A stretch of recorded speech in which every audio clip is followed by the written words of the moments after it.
Welcome back, everyone, to another deep dive with us. Today, we are all about helping you all craft a core message that really resonates with your audience. And we have some great material to work with for this deep dive. Yeah, we're digging into this blog post hmm called Writing with Purpose: How to Define Your Message for Maximum Prospect Engagement. Okay. It's written by author and business coach Carma Spence. Sounds interesting. And this isn't just about writing better emails or anything. It's about uncovering that deeper why behind all of your work. Oh, I see. Yeah, it's about ensuring that everything you put out there really reflects what you do, from the website copy to your social media posts.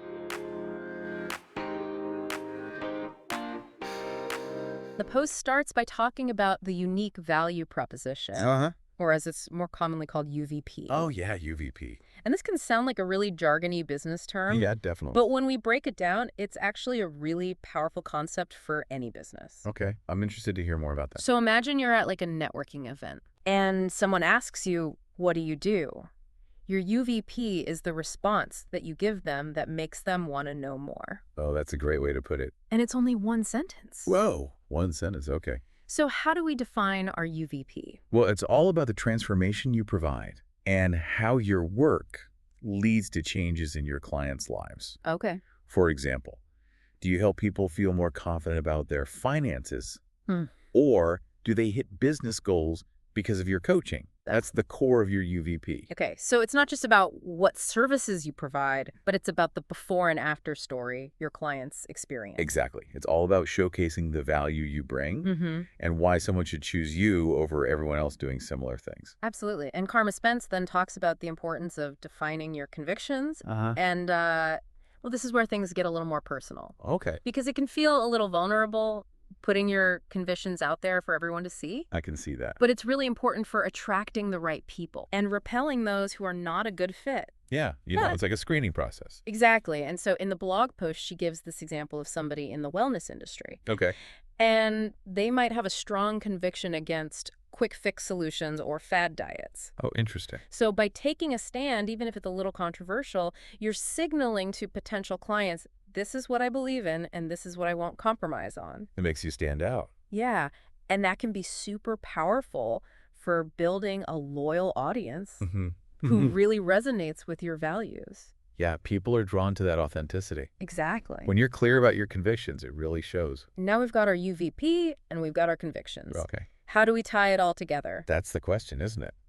Carma Spence says it's about aligning your message with your overall business goals. Oh, that makes sense. And that's where we get into the strategic thinking of it all. Okay. Because you can have the most inspiring message in the world, but if it's not aligned with what you're trying to achieve, then it's not going to be as effective. It's like having all the ingredients but no recipe. Exactly. So let's say, for example, your goal is to become a thought leader in your industry. Okay. How would that change your messaging? Well, you probably want to create content that shows off your unique expertise and insights. Okay. You'd be sharing your perspective and really positioning yourself as the go-to expert. Yeah, like that person that everyone goes to for advice. Exactly. And what about if your goal is lead generation? Then your messaging would be more focused on capturing contact information and nurturing those leads. Okay. You would highlight how your work solves specific problems. I see. Really encourage people to connect with you. So whether your goal is thought leadership, Mm-hmm. lead generation, Yeah. or something else entirely, Right. your core message needs to work with that objective. It all has to work together towards that one goal. And the blog post ends with the idea of crafting a core message statement. Okay. Think of it like your elevator pitch, Oh, I see. If you're at a conference and someone asks what you do, Yeah. you have one sentence to get their attention. That's a good way to think about it. So that's your core message statement. Okay. It's distilling all of your UVP convictions and goals into a concise and compelling statement. And that's what guides all your communication. Exactly. So it sounds like having a well-defined core message statement can bring a lot of clarity and focus to your work. Absolutely. It can make you a more effective communicator Uh-huh. and help you achieve your goals more efficiently. It's interesting how these seemingly simple concepts can be so powerful. It really is. I think what's fascinating is that so often we jump into doing the work. Right. Writing blog posts, sending emails, creating content. Yeah, we just go right into it. Without taking the time to define the why behind it all. It's like putting the cart before the horse sometimes. And that's what I love about this deep dive. It's encouraging all of us to slow down, Mm-hmm. reflect, and get clear on what we want to say and why it matters. It's a good reminder for all of us. Absolutely. Yeah, it's like building a house, without a blueprint. Yeah.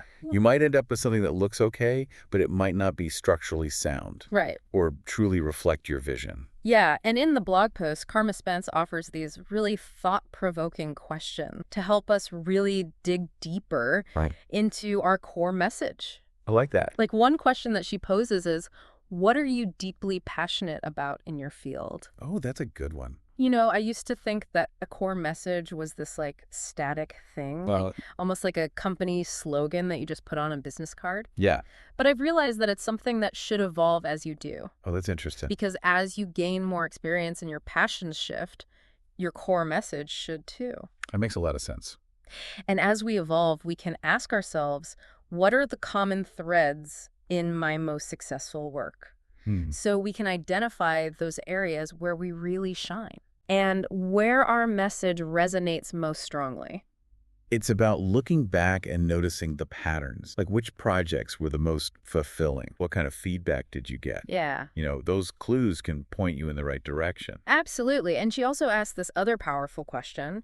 What do you want your legacy as an author to be? Woo, that's deep. Yeah, this one goes beyond our current work. Okay.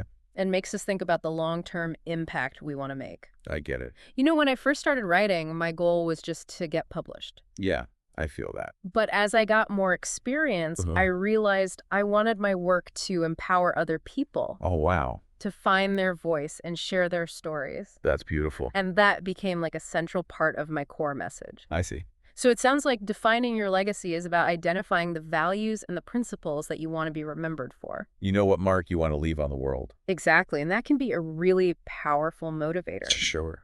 Carma Spence also emphasizes the importance of authenticity. She argues that a well-defined core message acts like a beacon that cuts through all the noise and attracts the right people to you. It's so important today with how much information is out there that when you're clear about who you are and what you stand for, it's much easier for people to connect with you. Absolutely. It's like a magnet drawing in those people. Yes. Who resonate with your values and your vision. I love that analogy. So to recap, we talked about defining our UVP, clarifying our convictions, aligning our message with our goals, and distilling it all into a core message statement. But it's not about following all these rules. It's about using these insights as a starting point for your own exploration. For sure. And speaking of exploration, Carma Spence offers a ton of really helpful resources at the end of her post. Oh, perfect. She has exercises on defining your personal and business core values, guides on presenting an authentic image, and tips for building your author brand. These are great. These can really help you put all these concepts into practice.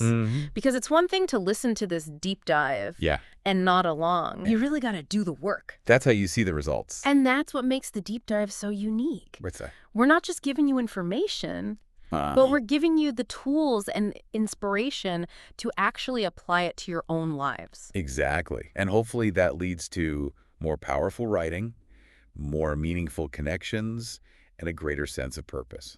Now, before we wrap up completely, we want to leave you with one final provocative thought. So we've talked about how your core message can evolve as you grow and learn as a person. But how do we know? Yeah, how do we know? When it's time to revisit and refine our message. Yeah, what are the signs that it might be time for a refresh? That's a great question. I think one sign might be if you're struggling to explain what you do, like if you're feeling this disconnect between what you're saying and what you're really passionate about. Oh, I see. It might be time to kind of go back to the drawing board. Yeah. It's like if your clothes no longer fit, you've grown and changed, but your message hasn't. I like that. Another sign could be if you're not attracting the right people. Okay. Clients or customers. Yeah. If you're constantly working with people who just aren't a good fit. Right. Then your message might not be clear enough about so. what you offer. Okay. So it's not just about feeling good about it yourself. Right. But it's also about those results you see. Yeah. And finally, I'd say, even if things are going really well, it's always a good idea to just check in with your core message every once in a while. Just to make sure. Because everything's changing all the time. The world's changing, yeah. And your message should be evolving too. Right. It shouldn't just stay the same forever. It's a living thing, not something you just set and forget. So as you go on this writing journey, remember to check in with yourself. Ask yourself those hard questions. Revisit your core message statement. And don't be afraid to make changes along the way as you grow. I think that's so important. Because the best messages are the ones that are authentic and true. That's what it's all about. And those are things that can only get stronger over time. Well, this has been a great discussion. I've had so much fun. It was great diving into this topic with you. And I hope you at home also found this deep dive insightful and inspiring. Yeah. We encourage you to take some time with your own work and start crafting a core message that really shows who you are and what you want to achieve. That's what we're here for. Until next time. See you then.